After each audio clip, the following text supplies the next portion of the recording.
The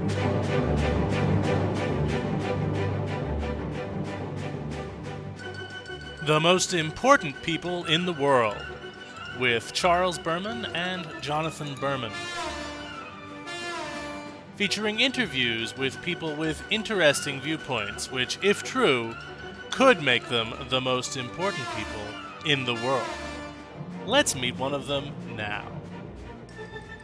Hi, everybody. This is Charles Berman with the Most Important People of the World podcast. I'm here with... Douglas Casimiri. And we have the co-host here, Jonathan Berman. And we're going to be talking to people with interesting ideas, revolutionary concepts that might be, if they turn out to be so, some of the most important things in the world. And we have, as we mentioned, Doug Casimiri here, the author of Christians, Remember Your Past Lives, Learn How.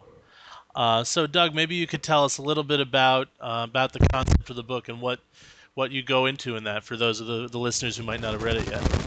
Okay, basically, the book is started out as a how-to book on past life regression that anybody can learn very quickly. And the reason I brought Christians into the book is because for some reason Christians believe that they're separate from reincarnation and not connected. But the reality of the fact is that Christianity originally and Jesus' teachings were based on reincarnation and pre-existence. And 76% of the population claim to be Christian. So I thought, well, if I'm going to target this how-to book, I better target a big part of the market, because basically some friends of mine, one's a professor at a religious university, I almost feel like you're the devil if you're talking about reincarnation. And I was kind of surprised that a lot of born-again Christian friends of mine really didn't know that much about the founding of Christianity and how it was founded. So it was sort of almost a marketing decision to make it particularly to Christians, this book. That's correct. Uh-huh. Because absolutely, if you can't target 76% of the population, you're not getting that much of an interest. Mm-hmm. So that was initially the intent of that, and I was surprised.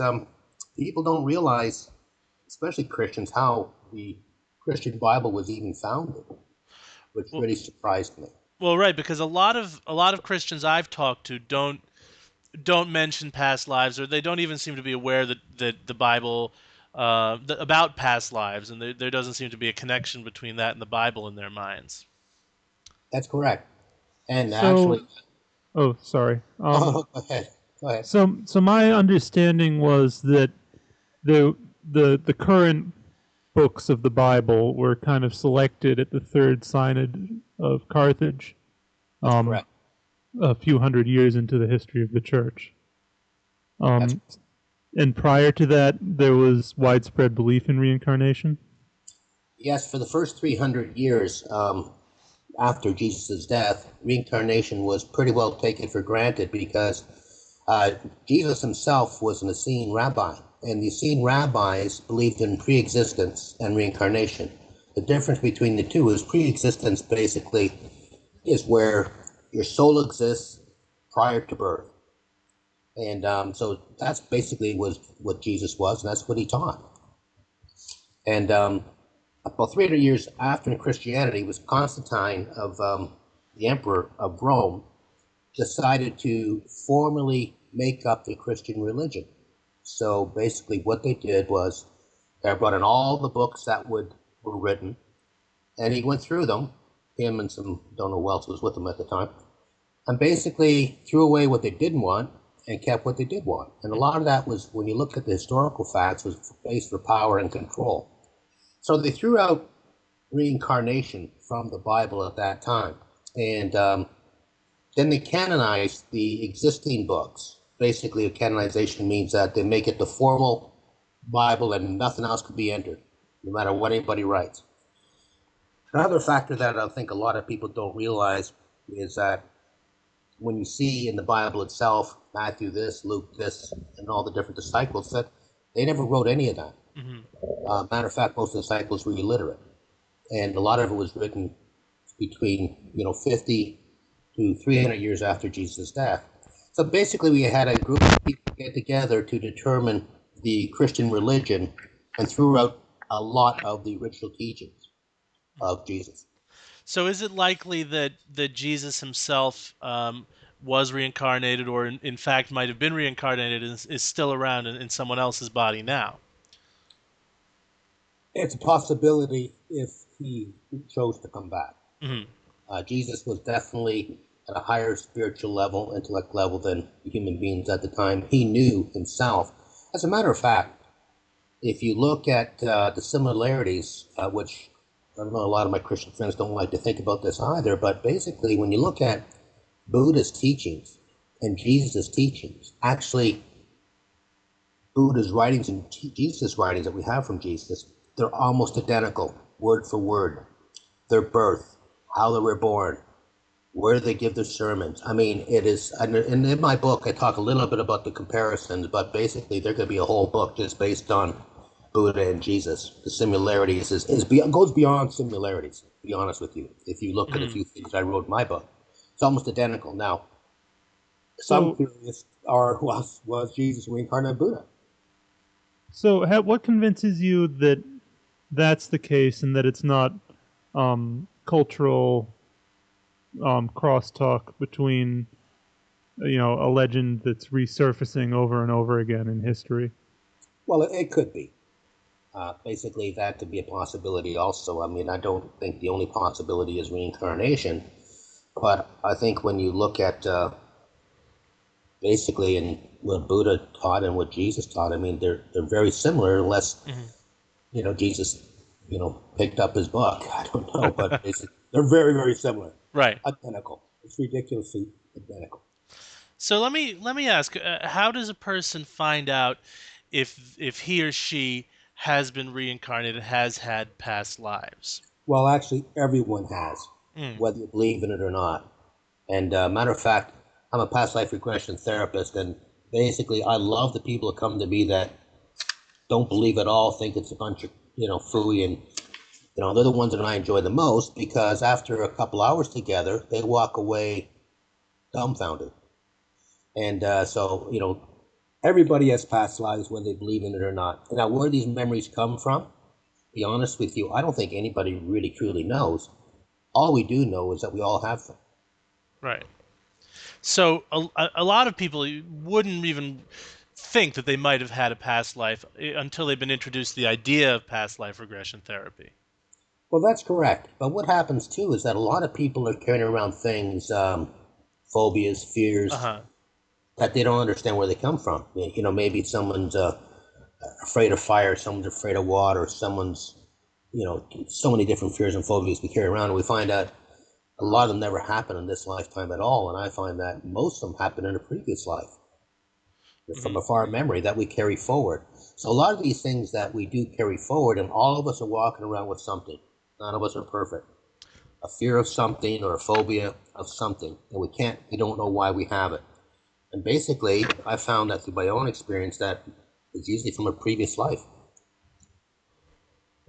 And then once we go to that previous life, we release the energy in that life. People come back and have a better understanding of themselves. Hmm. So if a person, so if a person has had a past experience, maybe they one of their past lives is drowned, that might make the current person afraid of water or something like that. That's correct. Or Okay. a POW that was hidden in a cave is afraid of the dark. Hmm. I've had that happen. Right.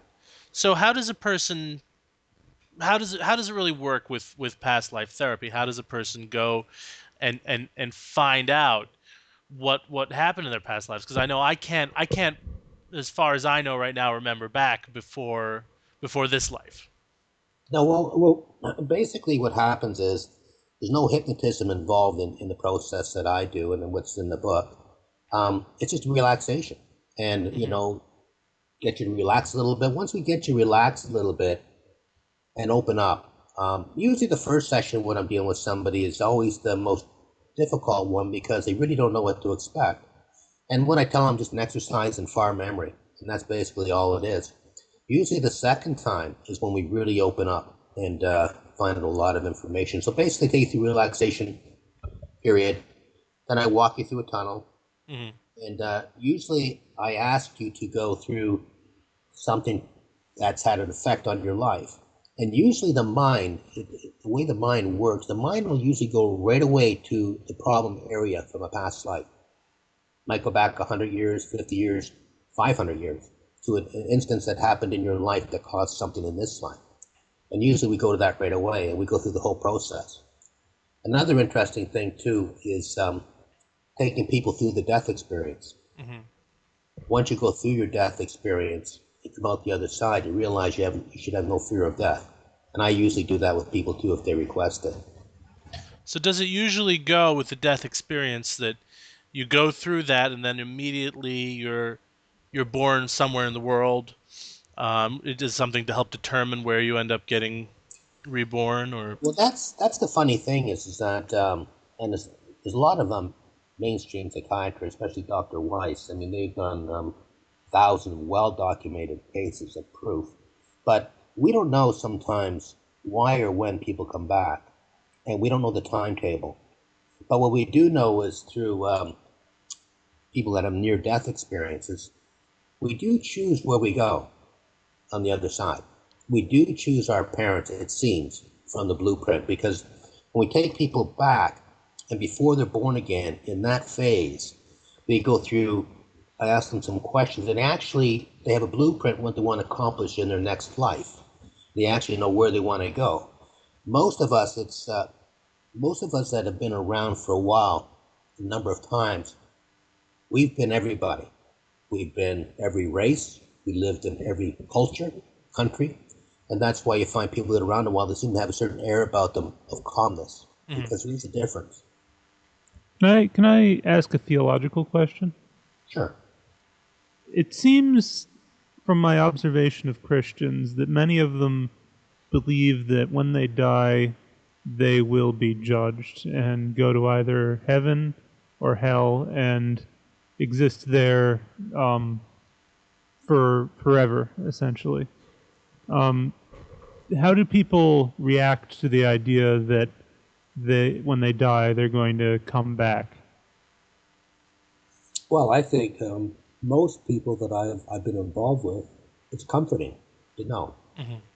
And also, too, is if you go back and look at the well documented history of how they changed the Bible on more than one occasion, um, the reasons they removed reincarnation, and was stated well, I mean, I put some excerpts in my book, is because they wanted the populace to believe that they better do as they're told in this lifetime because there is no second lifetime.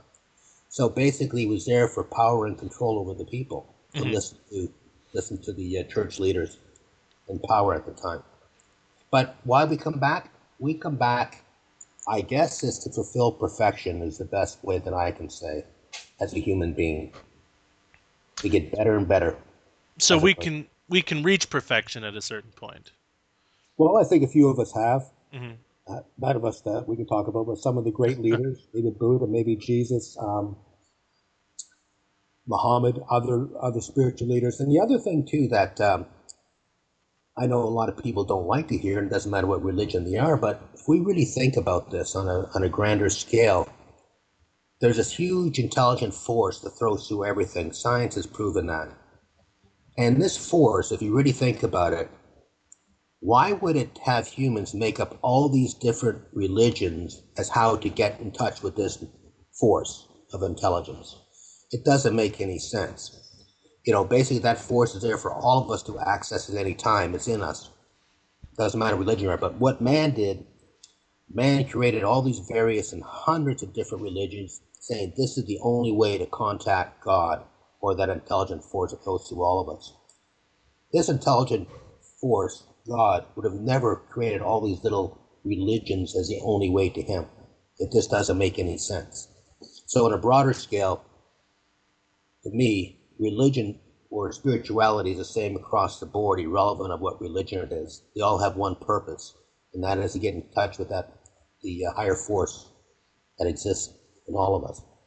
So let me ask, how did you how did you become aware of of reincarnation and your abilities with reincarnation therapy and what sort of experiences have you had that you've been able to get in touch with in your past lives? Well, it's going to sound funny, but it really started when I was a kid. For some reason, I knew it was going to happen. I knew of persons and places and things that I shouldn't know about. And I've always been fascinated by the subject. And so basically, formally went to college and studied it, even though I was fascinated by the subject 25 years ago. And I started taking people back, including myself. I had myself taken back. And like I said before, in one lifetime, I was in Rome. Another time, I was a Native American, Native Indian. Another time, I was black. And basically, everything that you could possibly think of, I was. Hmm. And I think most people were and are. I've had some experience with people. I had this one case that, to me, is really says it all. I had a guy immigrate from Southeast Asia into the United States, and the reason he came here initially was because he was fascinated with the Civil War, and but he suffered from severe depression. I won't get all the details of this thing, but what happened was when I finally came to see me, because he's been to every doctor, and everybody said, well, and someone mentioned, hey, you ever thought about this might not be from this lifetime at all these feelings you're having about this sadness about the Civil War. So he came to see me, and make a long story short, we took him back, and here we found out that he was a soldier in the Civil War. And matter of fact, he was in a battle at Marietta, Florida, which I never knew there was even a battle in the state of Florida, to be honest with you. Hmm. And he described himself. He described what went on. Basically, that they were being chased down by the Yankees at the time, and he used a lot of terminology. It's in my book too, like names that I would never thought anybody called the Yankees or the Confederate soldiers, but things I've never heard of before. And I thought, this can't be real. You know what I mean? It's just so Hmm. clear. And he said he got backed up into a church, and at that time they were attacking. And he was with his young nephew, who was only 15, and he said they were in the church hiding, and then they firebombed the church. And he goes, my nephew ran out, and I told him not to run. And he says, and they just watched him be shot. And he said, when he ran out of the church because the fire got so hot, he remembers running, and all of a sudden he got shot, and they went up and surrounded him, and he just remembers him putting the trigger to his head and pulling the trigger. And after all this, I said to him, do you remember your name? And he remembered his name. I said, well, let's look it up. Let's see if we can verify this information. Well, here we found that we verified his information. He found his gravesite. He found the church that was burned, and all his description and the timetable was exact. Total verification of his past life regression, and that it doesn't happen all the time. That is a rarity that we get someone that remembers that amount of detail, and that we're able to verify that information. But it does happen. Maybe one of every 100 will get lucky like that. Hmm. So, are we meant to be able to remember things like that so we can learn in each life going forward then? I don't think we're meant to remember things like that, but I think Hmm. things come up in our lives that lead us in certain directions from things that we've done wrong in the past. If we were meant to remember everything like that, it would be very common for us, and we would have it without having to go through relaxation techniques to be able to remember it. Hmm. It's kind of a cloak there, basically, but we all can access that information. Right.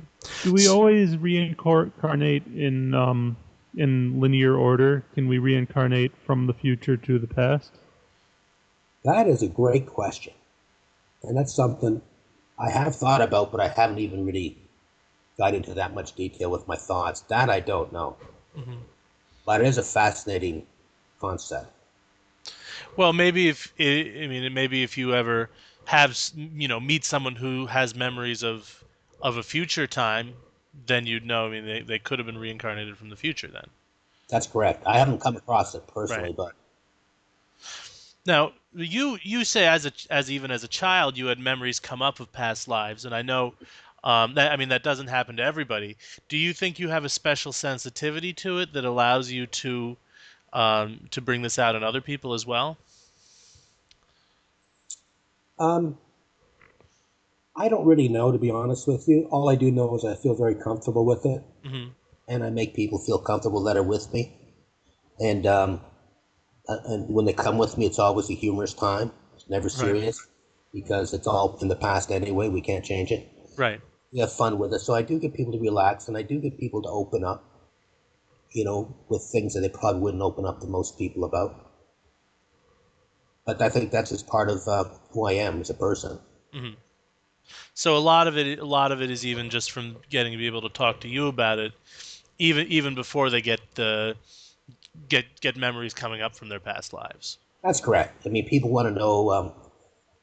I had a matter of fact at my house about a month ago. I had a bunch of people call me and say, "Can we do a?" Which I don't usually. I shouldn't. I like to do it, but it's kind of doesn't give enough detail. But they wanted to have a regression for 10 of them at once.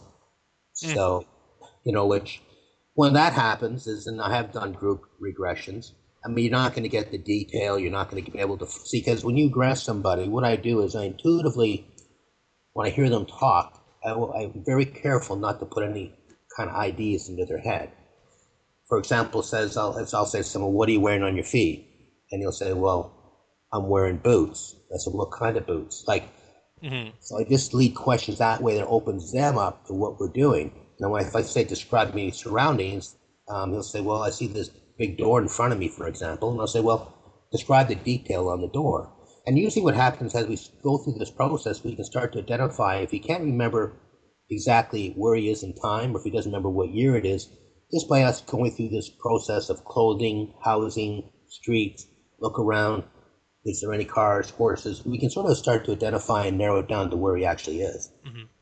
Now, I'm curious about the fact that if people keep cycling, I don't know what the chances would be that you would have run into someone who everyone who would know who they are from history if you'd ever met Genghis Khan or something like that. And Well, no, I haven't, but I guess a lot of people think that they were, right? Everybody, there's somebody special, but I hate to tell people, but most people I've been with were just run-of-the-mill people, everyday jobs, um, boring lives, as most of us lead. Go to work every day, come home, and the work is in many facets. I mean, you take people back that, and it's fascinating. I took this one particular guy back, and ended up that there's another funny story in Florida here. If you guys got a minute, but oh yeah. his wife came to see me because she was sick and tired of him collecting winter clothes. They live in the state of Florida, and he says, her husband won't go anywhere where it's cold, but he says she's turned our garage into clothing for winter clothes. He says he's got boots, he's got coats, he's got all this kind of stuff. So I thought it was kind of humorous, and she says, "I want you to talk to him because I don't know where this craziness comes from." I said, "Okay, come on over." And he come over, and before I even take it back, we sit around and we talk and we chat and we laugh and it's a whole relaxation thing. Anyway, it ends up that this gentleman was a fur trapper in 1837, and he built a cabin with his wife. His wife had died through childbirth. I won't go into all the detail of his thing, but what happened to him was, he said he went out one day, it was sunny, it felt warm, he didn't bring his coat with him to check his traps. Oh, one thing I want to talk about this guy for a second, because this is part of history, I think. Most of us, I didn't know, but he was out of the Rocky area, and he said that the Hudson Bay Company, he goes, is putting them all out of business. He said, because I'm a free trapper. I said, "Well, what's a free trapper?" He goes, "Well, a free trapper is one that owns their own equipment." He said, "All the other trappers, they have to get it from the Hudson Bay Company or somebody else." And then he said, you never pay it off." I thought, well, this is kind of unique kind of thing. I've never heard of a free trapper before. And he went in describing about how the fur trade now is, the prices are so low because this one big company out of Canada is basically buying all the furs and selling products to the trappers for less. I'm thinking to myself, nothing has really changed in this world, as far as that goes. But so he went out, checked his traps one day. Beautiful day. He said it was sunny and felt the heat. And he said he started walking, check steps. All of a sudden, he said, out of the blue, he goes, as what happens in the mountains sometimes, he goes, a storm blew up. He goes, totally unexpected. It turned dark. He said it started snowing like crazy. He goes, I became totally lost. I didn't know where I was. He said, then I started getting cold. And he said, I kept walking in this blinding snowstorm. And he goes, finally, he goes, I lie down. He goes, I said, I just felt myself dying. He said, the last thing I remember saying to myself, he says, why did I ever leave without my coat? And it just, it just made me laugh, and it's not funny, but basically that he took forward where he has a fear of cold. Because he froze to death in his past. He froze to death in his past, and now he had a fear of being in the cold. So that's the kind of stuff you come up against, and it's humorous. And also part of this was he remembered the year. I remember year it is. It's 1837. He remembered the year. Not too much else as far as dates and times, but the terminology that was used. I did some research on it after the fact because I wanted to see if it had any verification, and really what he was talking about proved to be true. So let me ask you, we're coming into the last few minutes. You've written this book, obviously, and you're trying to get the most audience out there with, obviously the most people in this country call themselves Christian. How do we get your book? Pardon? How do we get your book? It's online. Actually, anywhere books are sold, if they don't have it, just let them know they'll order it for you. You can get it through Kindle or Amazon or authorhouse.com, everywhere books are sold. Okay, great. So anywhere, so Kindle, Amazon, authorhouse.com, and you can request it from your local bookstore as well, and they can order it for you. Then have great. So you've written this book. What is your what would you say is your underlying message? The number one thing you want to get out to people with this book that you've written. Basically, I wanted to get out to the people that they may be having issues in their lives today. And really, it may not come from this lifetime that you're in. And with the book, it's a simple and easy format to follow. And they can regress themselves. They can regress their, husband, wife, anybody they want to, and get in contact with themselves. What it really does, it makes you know yourself better. And in that way, they're going to help themselves heal, whatever it may be. And also, too, is if somebody wants to do it just for fun, for themselves, as who they were in the past life, that's fine, too. So basically, it's kind of like a self-help book for individuals, or for individuals to help other individuals with issues in their lives that can't be explained. Right. And will people be able to regress themselves? Yes. Oh, wow. You can, with a little bit of time. First of all, you'll work with other people, but then you'll find after you do 4 or 5 people, say, you know what, I can relax myself down. I can take myself through the process. And you can regress yourself. I've done it. Wow. Well, that's great. And so people might want to go to a therapist first or something like that, and then they'll learn the method. Well, either that or they can pick up the book and see the methods. Right. Pretty straightforward. Word step by step, really simple. Yeah, because I definitely know a lot of people who, if they have a problem in their life, they wouldn't immediately think it might be something from past life. So great. And again, the book is called Christians, Remember Your Past Lives, Learn How.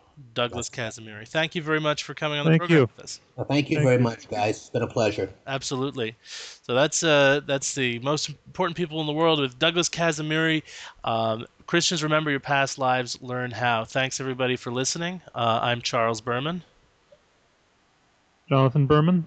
And we're online, of course. And if you would like to reach us by email, it's mostimportantpeopleintheworld@gmail.com. Thanks a lot.